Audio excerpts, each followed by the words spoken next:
El ejercicio 4 dice dimensionar una zapata asociada para las columnas P1 y P2 con capacidad visible. Ahí es 30, pero pienso que es 300. Donde tenemos dos pilares o columnas que están muy próximos, siendo siendo una de las columnas como medianera, ¿no? Entonces, muchas veces ahí ni siquiera vale la pena introducir una viga de equilibrio, ya que quedan bastante próximos, ¿no? Entonces ahí lo que tenemos que hacer es determinar cuál es el centro de gravedad entre esas dos columnas. Ahí se calculó como siendo 1,64 m y duplicamos el lado A hacia el doble, ¿no? Entonces obtenemos 3,28 centímetros o 328 centímetros, lo vamos a aproximar a 330 y dividiendo la carga total, ¿no? Que es de 1.300 más 1.500, que nos da 2.800, dividido por la tensión admisible de 300 por 330, obtenemos un ancho B de 2,85 m. Entonces con eso lo que hacemos es garantizar que el centro de gravedad está que el centro de gravedad de la zapata coincide, ¿no? Con el centro de gravedad de las dos columnas, y con eso también eliminamos el efecto de momento flector de mi zapata de medianera, ¿no? Entonces con eso este tipo de solución de zapata directamente asociada, sin viga de equilibrio, se da cuando las dos columnas están bastante próximas, ¿no? El siguiente ejercicio dice: para columnas indicadas, proyectar una zapata asociada, siendo la tensión admisible de 300 kilonewtons por metro cuadrado. Nuevamente, la columna 1, 2.400 kilonewtons de carga. Columna 2, 2.000 kilonewtons. P1, 30%, las dimensiones. Y P2, 50 por 50.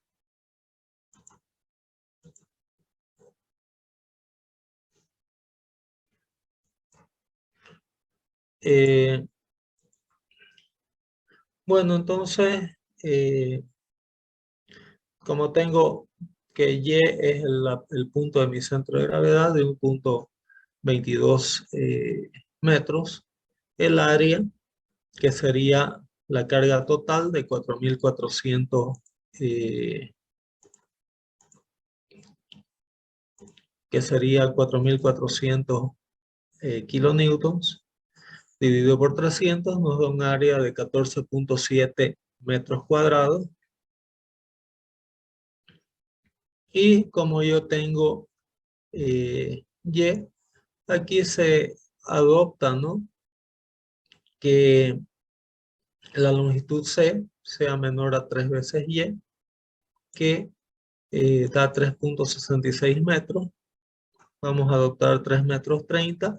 En realidad aquí estos criterios de C menor a 3Y se da ya que otra forma, ¿no?, de adoptar fundaciones es de trabajar con zapata trapezoidal, ¿no? Entonces, Y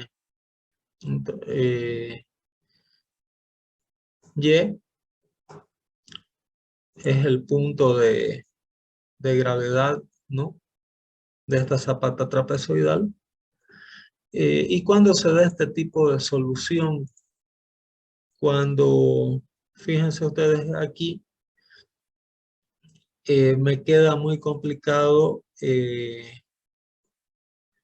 traer hacia el centro de gravedad, ¿no?, la zapata, ¿no? Entonces, Ese caso se da cuando yo quiero trabajar con zapatas trapezoidales. Entonces, el centro, ¿no?, del triángulo, aquí se ha trabajado con una zapata, digámoslo así, con proyección triangular. En ciertas ocasiones puede ser interesante si yo tengo, por ejemplo, aquí muy próxima otra columna y no quiero interferencias, ¿no?, de una zapata con la otra.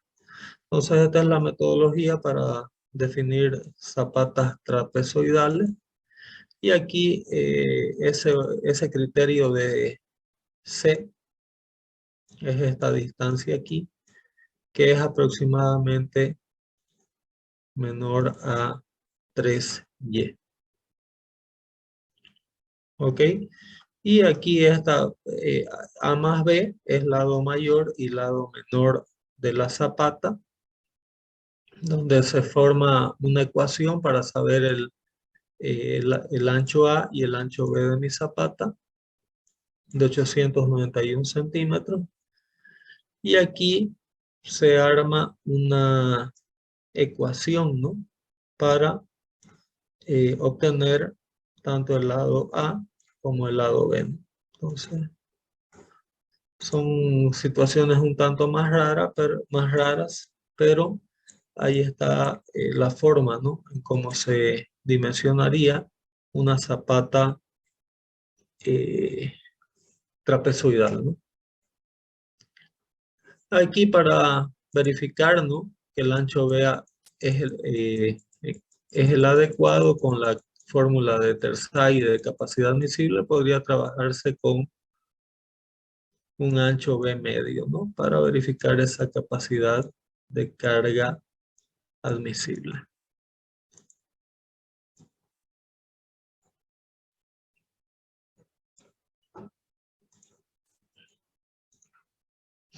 Este es otro ejercicio de dimensionamiento de 3 columnas, siendo una de ellas asociada, P1, P2 y P3, tensión admisible 300 kilonewtons por metro cuadrado.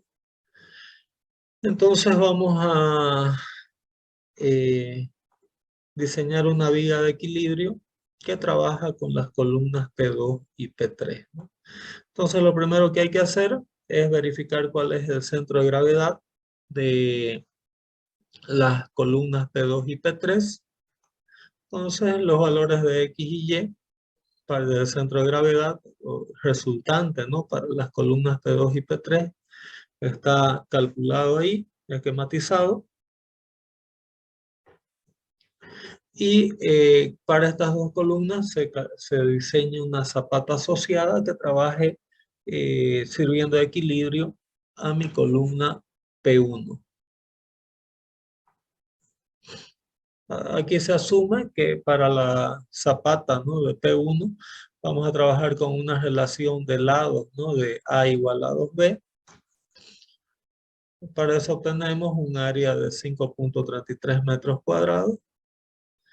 Y el lado A, perdón, el lado B aquí quedaría de 1,65 m, el ancho, ¿no?, de 1,65 m. La excentricidad, ¿no?, siendo mi columna, la excentricidad de la zapata para P1 en relación a la columna P1 va a ser el ancho, ¿no?, de mi zapata P1 menos el ancho de la columna dividido por 2. Eso nos da aquí una excentricidad de 72.5 centímetros. La distancia, ¿no?, de que queda aquí en mi zapata va a ser de 401.5 centímetros.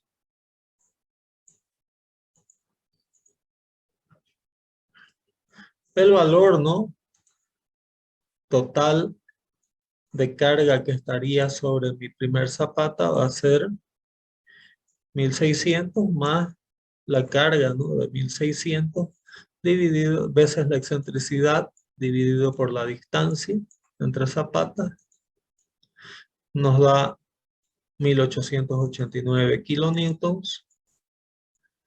Y delta P, que sería la carga de, esa carga de alivio, ¿no?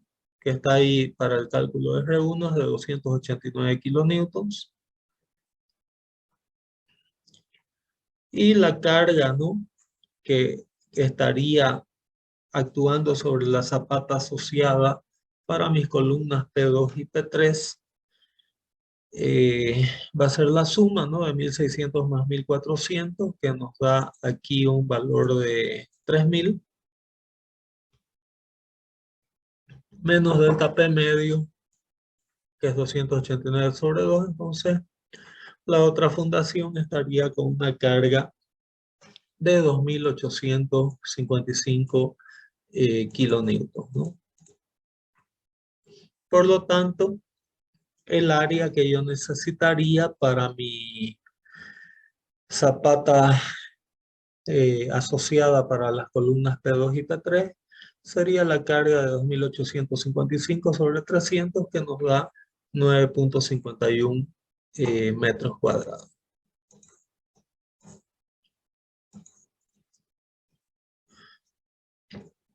Si se adopta un ancho, ¿no?, de 3,80 metros,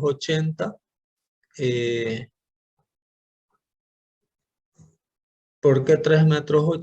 De manera a que se tenga simetría, ¿no?, en mi zapata asociada. Entonces, adoptando un ancho de 3,80 y aplicando para B, obtenemos 2,5 metros para la zapata asociada de las columnas P2 y P3, ¿no? Entonces, aquí se tiene, ¿no?, el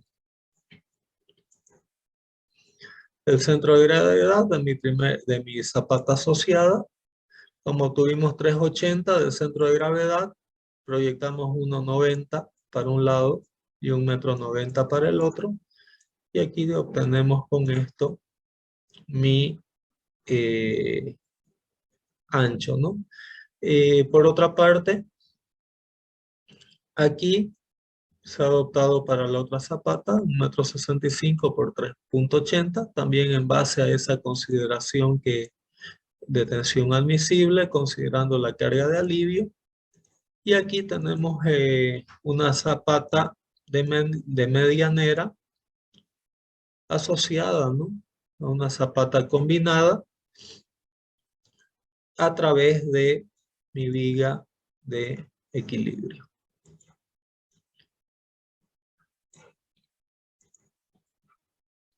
¿Ok? El ejercicio 7, dimensionar una zapata asociada para las 3 columnas. Tensión admisible de 250 kilonewtons por metro cuadrado. Ahí tenemos el caso de 3 columnas. 2 columnas en L y una rectangular. Y ahí lo que necesitamos hacer es calcular el centro de gravedad para cada una de esas columnas, ¿no? Entonces, ahí están las columnas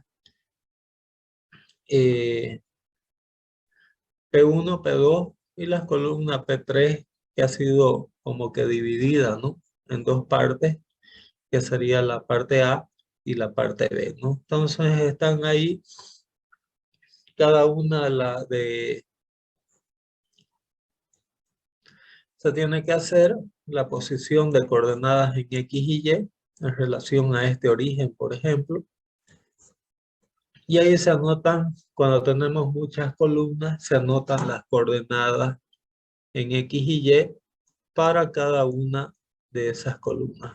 Fíjense aquí, la columna X, por ejemplo, tiene coordenada en X0, porque está sobre el eje y coordenada de 1,95, ¿no?, debido a este valor. Lo mismo se hace para todas las otras columnas. Se calculan las coordenadas, ¿no?, de los centros de gravedad en relación a un punto de origen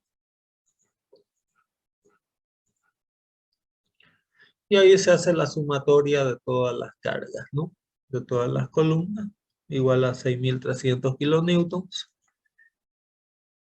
Y con eso se halla el centro de cargas de todas las columnas, ¿no? En este caso se obtuvo un centro de cargas de 195.5 centímetros en X y el centro de carga eh, en Y de 145.5 centímetros, ¿no? Aquí, en base a este centro de carga, se plota, ¿no? ¿Cuál deberías? Ayuda mucho siempre plotar aquí donde está actuando, ¿no? Este centro de carga. Y de ahí en torno del centro de carga lo que se proyecta es una losa de fundación con doble simetría, ¿no?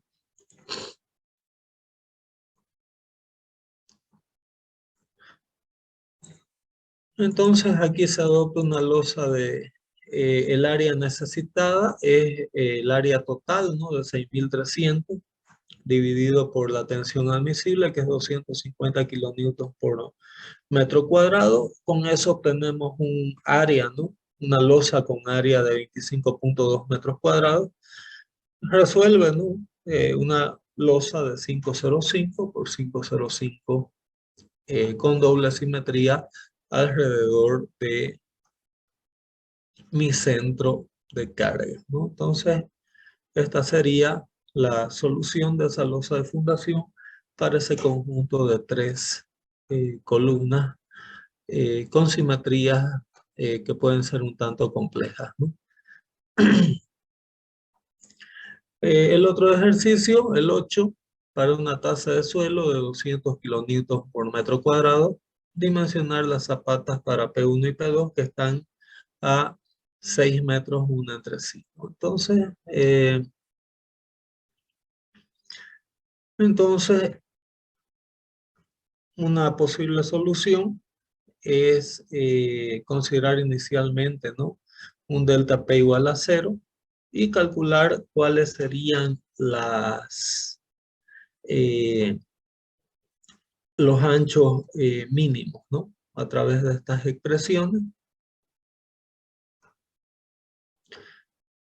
Calculando CB1 y B2 se determinan las excentricidades E1 y E2. Aquí fíjense que ambas columnas son medianeras. Con estas expresiones se calcula los lados B1, los anchos, ¿no? B1 y B2 para las columnas P1 y P2. Y vamos a asumir una viga de equilibrio, ¿no? Que se conecta una contra la otra. Entonces aquí tenemos ahora esta excentricidad de 1, esta excentricidad de 2, y aquí tenemos lo que genera cada columna eh, de incremento de carga en relación a la otra, ¿no? Entonces, eh, la resultante 1 en el centro de gravedad de la zapata 1 va a estar dado por P1 más delta P1 menos delta P2 sobre 2. Y la resultante, ¿no? De carga en mi zapata del otro lado, R2, va a estar dado por P2 más delta P2 menos delta P1 dividido por 2, ¿no? Entonces,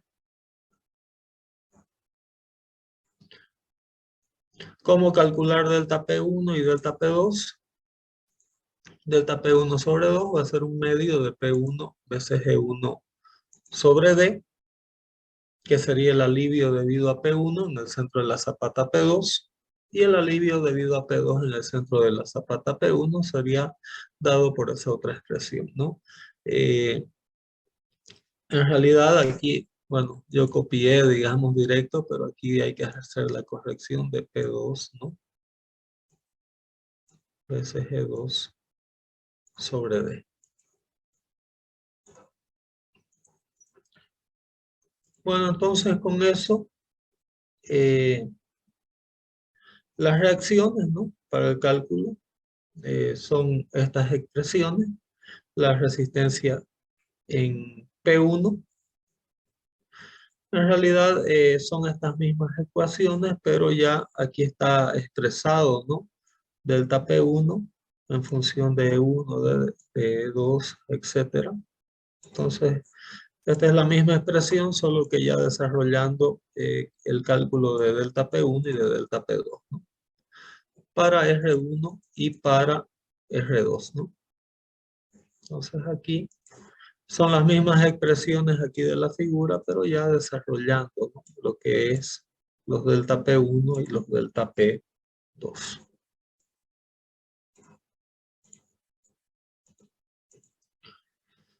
Bueno,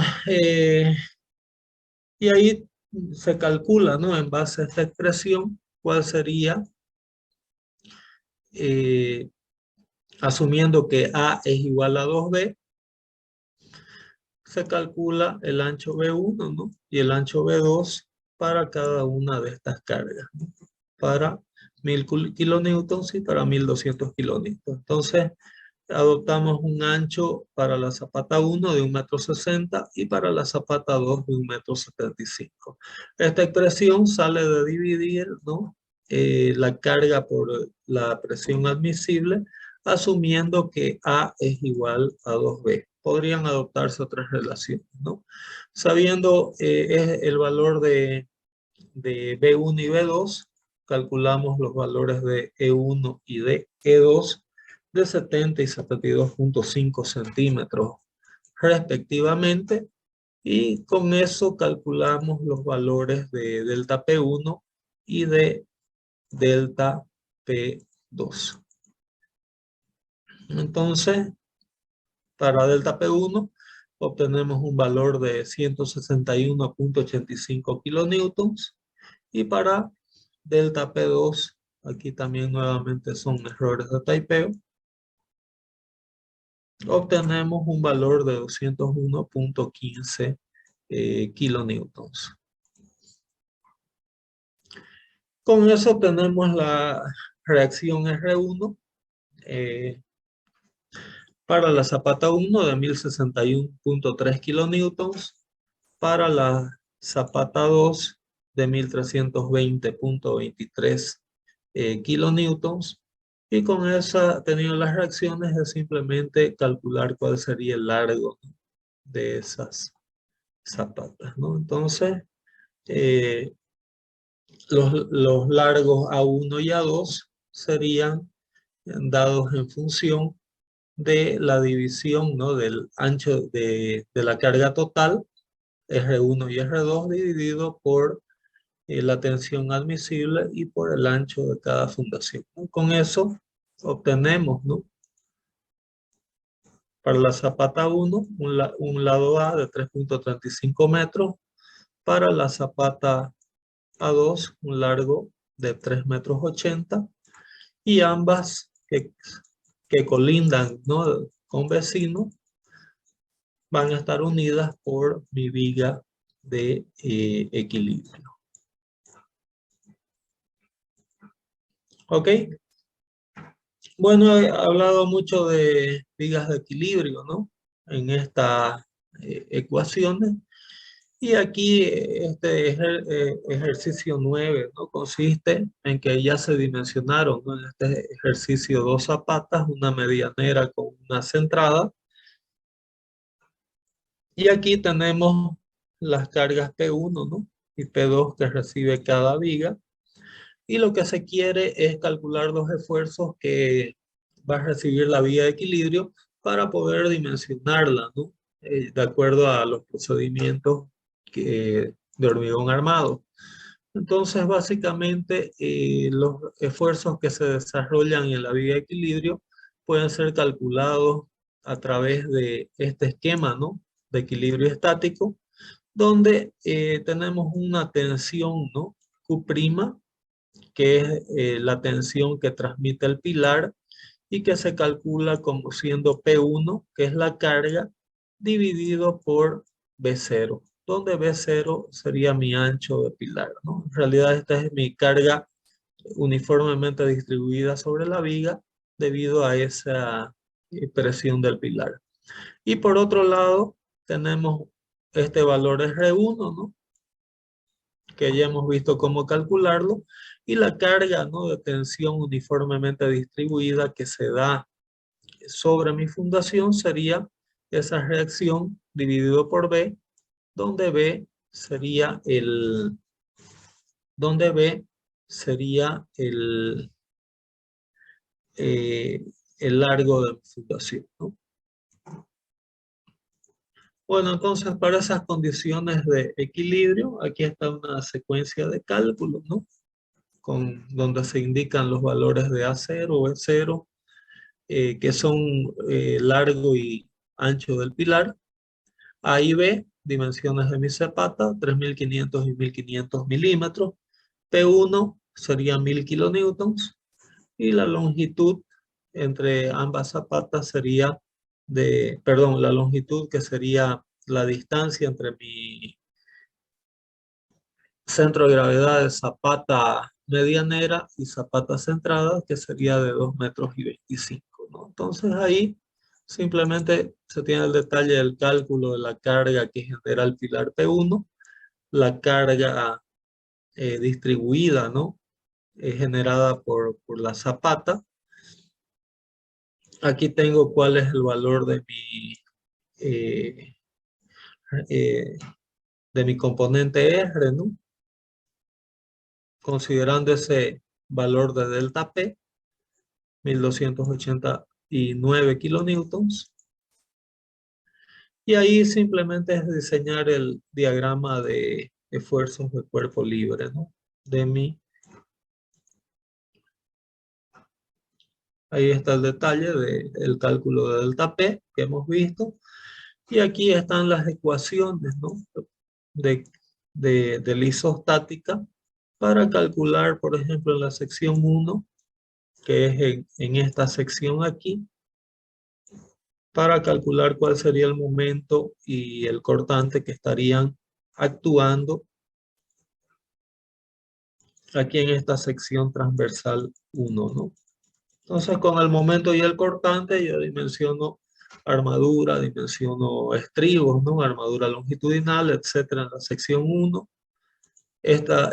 Con estas ecuaciones se obtiene la posición, ¿no?, X0,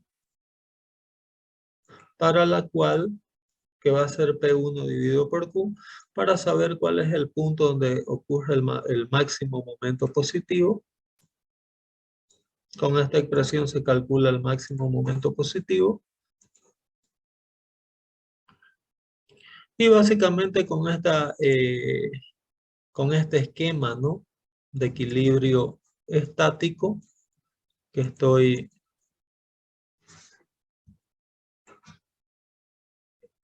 indicando aquí, con este esquema de equilibrio estático, se calculan los esfuerzos flectores y esfuerzos cortantes para hacer mi dimensionamiento de mi viga de equilibrio. ¿Ok? Ese es simplemente un diseño, ¿no?, de cómo se desarrollan los esfuerzos de corte y momentos flectores a lo largo de mi viga. Otro detalle es que muchas veces yo tengo diferentes profundidades de desplante, o de acuerdo a mis cargas puedo tener diferente canto útil, ¿no?, para estas zapatas. Entonces muchas veces mi viga de equilibrio, como ustedes pueden ver aquí, puede tener canto variable. ¿Ok?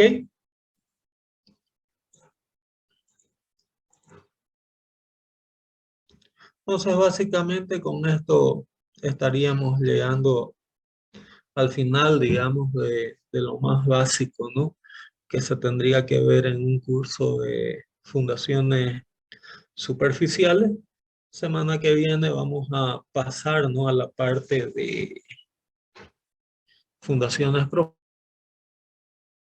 tocaría, les había dicho lunes, pero para que tengan un tiempo más para estudiar, vamos a hacerlo el primer parcial para este día martes, ¿ok? Y lo vamos a hacer en el examen en el mismo horario que creo que se había quedado para las 3 de la tarde, si pueden corroborar, por favor. Sí, ingeniero. Ok, entonces vamos a hacer el